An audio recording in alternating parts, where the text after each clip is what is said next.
시청자 여러분 안녕하십니까? 코스피 사상 초유의 폭락, 은퇴 없는 고령 취업 자영업자 포함 1,000만 명 돌파, 지정학적 긴장과 달러 공급 압박 속 환율 1,415원 하락, 하루 3,000건이 넘는 방대한 뉴스 속에서 팩트의 오류를 걷어내고 내 지갑을 지킬 진짜 데이터만 냉정하게 해부해드리는 경제 데이터 관찰자 더 매크로입니다. 2026년 8월 6일 오늘의 경제 뉴스 브리핑을 시작하겠습니다. 첫 번째 영역은 실물 경기 및 전망입니다. 오늘 기상도는 구름 조금, 온도는 25도입니다. 상반기 경상수지 흑자가 사상 최대인 1910억 1천만 달러를 기록했습니다. 한국은행 기존 상반기 전망치를 26%나 우회하는 압도적인 수출 성적표입니다.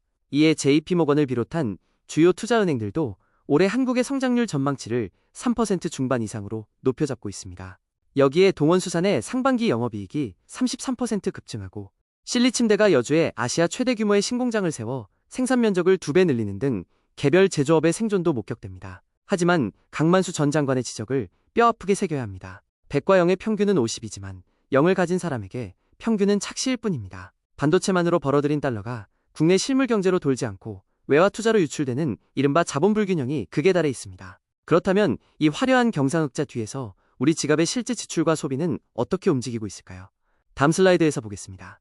두 번째 영역은 지출 추이입니다. 기상도는 흐림, 온도는 14도입니다. 6월 상품 수출은 전년 동월 대비 무려 84.5% 폭증한 1,123억 7천만 달러를 기록하며 역사상 처음으로 1,000억 달러 고지를 돌파했습니다.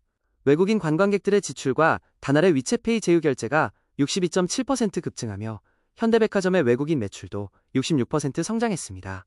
하지만 이들의 지출은 43.3%가 단순 쇼핑에 쏠려 있어 내수 창출 효과는 제한적입니다. 더 큰 문제는 부동산 시장입니다. 세제 개편안 발표 이후 보유세 폭탄을 맞은 다주택자 규제와 세금 증가 부담으로 임대인들이 실거주로 전환하며 세입자들을 퇴거 위기로 몰아넣고 있습니다. 전세 매물이 마르자 세금 부담이 적은 서울 외곽과 마용성 지역인 마포구 0.39%, 중구 0.54% 등 중저가 대단지로 매수세가 전가되는 풍선 효과가 발생하고 있습니다. 지출마저 극단적인 K자 양극화가 벌어지는 가운데 일자리를 지탱해줄 고용과 물가 상황은 어떨까요? 다음 장으로 가보시죠. 세 번째 영역은 고용과 물가입니다. 기상도는 눈, 온도는 영하권 직전인 9도입니다.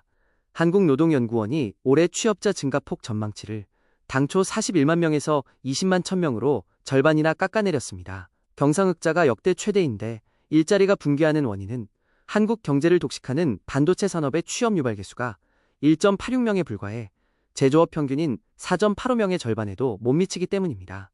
이 차가운 고용 한파 속에서 늘어난 일자리의 상당 부분은 생계비 조달을 위해 일터로 나선 55세 이상 고령 취업자가 채우고 있으며 그 수가 사상 처음으로 1,000만 명을 넘어섰습니다. 은퇴연금 월평균 수령액이 88만 원에 불과해 가계 생계를 이어가기 힘든 씁쓸한 자화상입니다. 여기에 내년 최저임금이 1만 700원으로 확정 고시되자 지불 능력을 상실한 소공연이 효력 취소 소송을 내고 글로벌 긴장 속 금값은 한돈에 85만 7천 원을 돌파하는 등 비용 인상 압박이 전방위로 퍼져가고 있습니다. 서민 경제의 체력 저하가 이토록 뚜렷한데 자본시장은 어떤 충격을 맞이했을까요? 다음 장으로 가겠습니다. 네 번째 영역은 자본시장입니다.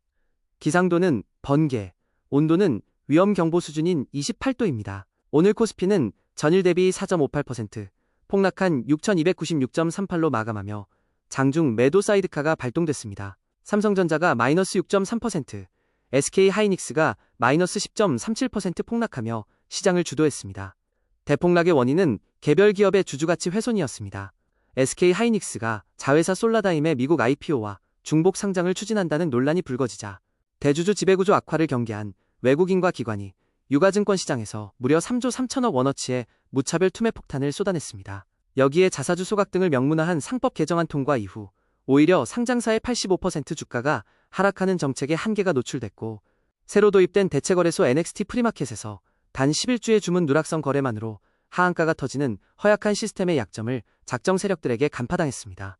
이처럼 뒤통수를 맞은 자본시장 이면에서 시중자금의 부실 상황은 어떤 궤적을 그리며 고가가고 있을까요? 다섯 번째 장에서 이어집니다. 다섯 번째 영역은 국내 금융시장과 통화정책입니다.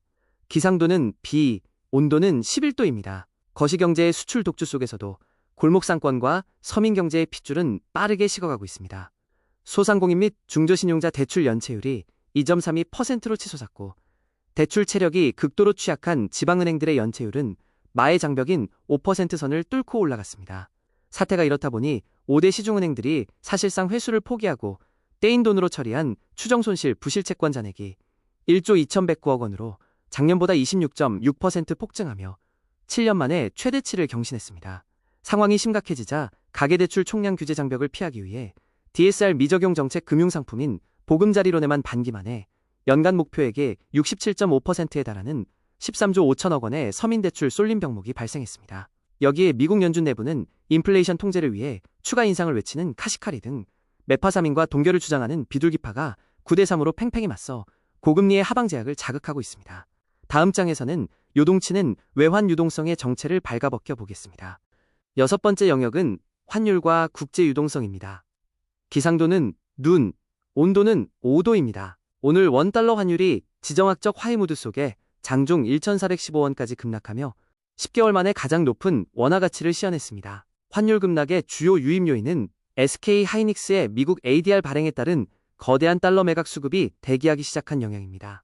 당국은 최대 165억 달러 수준의 거대 환전 물량이 외환 시장에 쏟아지는 단기 기회 속에서 정부가 유로화로 신규 발행한 17억 유로 상당의 외평채 공급과 맞물려 외환 보유액을 4,279억 5천만 달러까지 수복했습니다. 덕분에 5개월 만에 전 세계 외환 보유액 12자리를 탈환하는 방어막을 형성했습니다.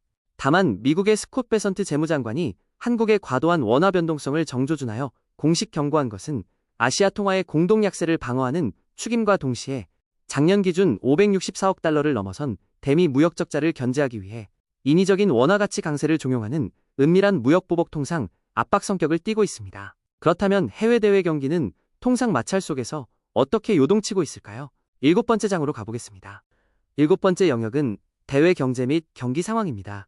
기상도는 흐림, 온도는 12도입니다. 트럼프 미국 대통령이 상호관세 무효화 판결 직후 무역법 제122조를 전격 가동하여 5개월간 전 세계를 대상으로 10%의 임시 글로벌 보조 관세를 즉각 적용하기 시작했습니다. 이로써 미국의 평균 관세율은 11.6%의 초고장벽으로 급격히 재편되었습니다. 자본시장을 지탱하는 미국 대형 테크주들의 이면 회계 조작 리스크도 폭로됐습니다. 마이크로소프트와 아마존을 비롯한 5대 빅테크의 인공지능 데이터 센터 임대 계약 중 재무제표 부채에 미기입되어 주석으로만 숨겨져 있던 미개시 약정 계약 총액이 무려 1조 900억 달러, 즉 1,556조 원에 육박하는 것으로 밝혀졌습니다. 실물 경기는 신차 시장의 절반 이상을 소득 상위 20% 부유층이 독식하고 중산층이 붕괴되는 이른바 K자형부의 양극화가 가속화되고 있습니다. 다만 비만 치료제 마운자로의 분기 매출이 99억 4천만 달러로 97%나 솟구친 일라이릴리 등 고부가 혁신의약 부문만 실적 독주를 이어가고 있습니다.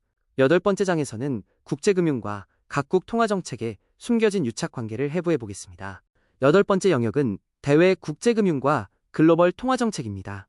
기상도는 흐림, 온도는 12도입니다. 미 재무장관 스콧 베선트는 엔화 가치 붕괴가 아시아 전역의 통화 위기를 촉발하는 도미노가 될 수 있다며 연준의 피마 레포 거래 한도를 600억 달러 이상으로 대폭 증액하는 방안을 공개 승인 촉구했습니다. 이는 일본이 환시 개입을 할 때 기축통화이자 채권의 축인 미국 국채를 대량 투매하는 사태를 저지하여 미 국채 가격 폭락과 가계주담대 금리 폭등을 선제 방어하려는 통화 패권의 기동입니다. 이와 동시에 미 재무부가 일본 엔화의 비정상적 가치 이탈을 막기 위해 일본은행의 금리 인상을 강력히 배후 유도하면서 일본은행의 9월 추가금리 인상 가시성은 61%까지 솟구쳤습니다. 이로써 글로벌 엔캐리 자금 청산이라는 극도의 불확실성 뇌관이 서민 자산을 겨누고 있으며 영화 빅쇼트의 실제 인물 마이클 버리는 미국 S&P 500의 22% 역사적 폭락까지 경고한 상태입니다.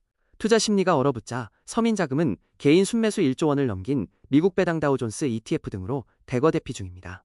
이제 마지막 영역인 물류와 원자재, 차세대 기술 격전 현장으로 가보겠습니다. 지막 9번째 영역인 물류, 에너지, 원자재와 기술 변화입니다. 기상도는 구름 조금, 온도는 26도입니다. 중동이란 전쟁의 장기화 위협 속에 후티 반군이 유조선을 보복 공습하는 등 물리적 충격이 가중되며 브렌트유가 배럴당 98달러 선으로 육박했습니다.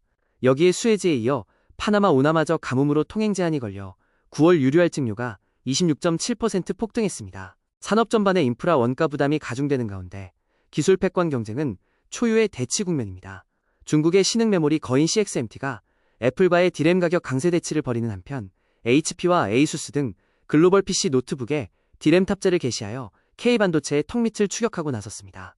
이에 맞서 삼성전자는 차세대 AI 가속기 위해 HBM을 수직 배치해 물리적 병목을 파괴, HBM5 대비 성능을 무려 8배 극대화하는 차세대 ZHBM 목업과 세계 최초 400단 이상의 10세대 V낸드 기술 로드맵을 발표하며 기술 주도권 대반격의 서막을 열었습니다.